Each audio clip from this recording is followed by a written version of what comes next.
Hello students.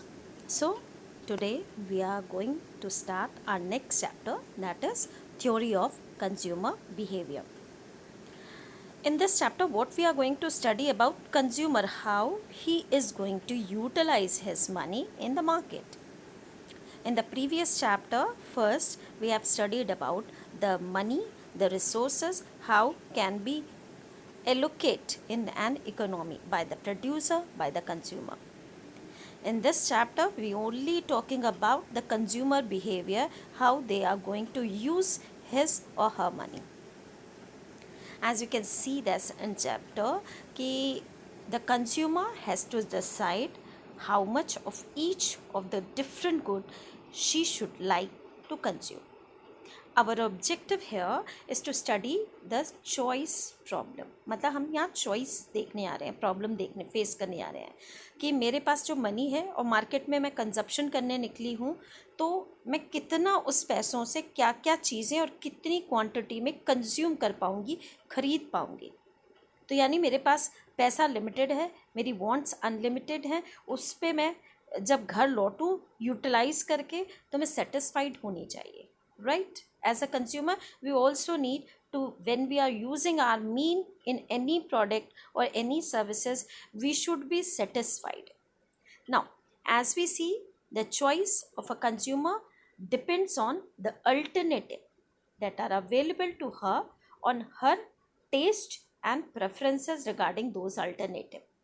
To begin with, we will try to figure out the convenient way to describe this.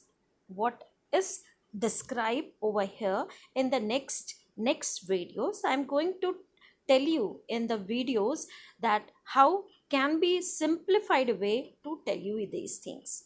First, a simple way कि we are having a scarce resource, मतलब पैसे limited है, and we have to allocate that resources so that I या we can satisfied.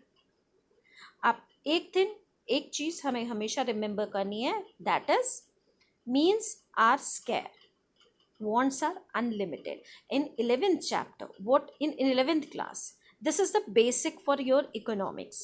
Means हम लोग पैसों का utilisation बहुत कर सकते हैं, लेकिन यहाँ पर क्योंकि 11th बेसिक है, इसलिए यहाँ पर हम अपने पैसों का दो प्रोडक्ट के यूटिलाइजेशंस पे बात कर रहे हैं कि हमारे पास we have had choice, we are having money and we can buy two goods. Is it clear?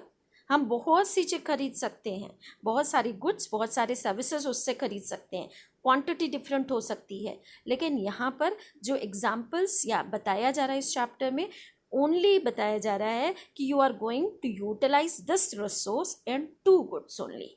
Is it clear?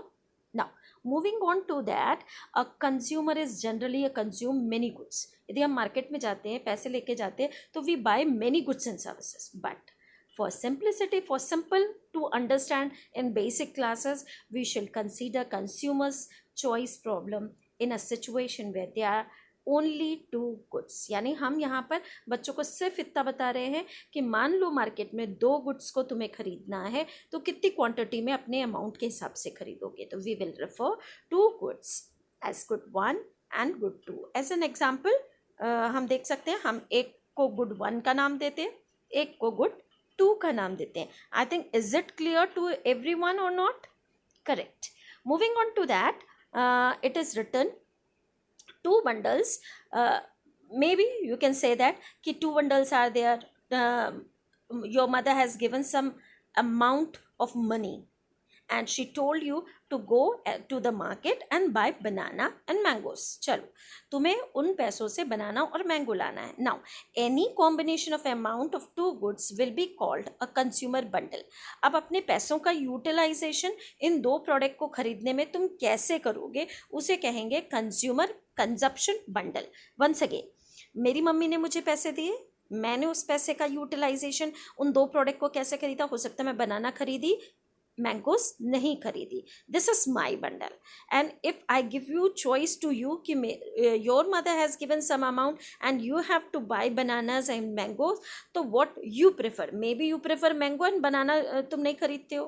कोई और तीसरा बच्चा उतनी ही अमाउंट लेके जाता है, तो बनाना मैंगो. तो हम एक प्रिविलेज बनाते हैं, एक शेड्यूल बनाते हैं या सेट बनाते हैं, जिसमें हम कहते हैं नेचुरल सी बात है, बनाना और मैंगो का एक प्राइस होगा, उस प्राइस से हम उसकी क्वांटिटी कंज्यूम कर पाएंगे। मेरे जेब में पैसा है, प्रोडक्ट की प्राइस है, उस हिसाब से हम तय करेंगे हम कितने बंडल या कितना बनाना या मैंगोज खरीद सकते हैं।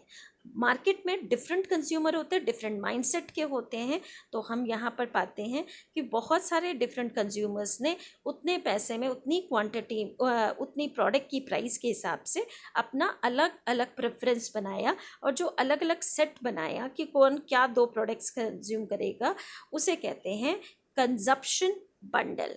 Next in the next video.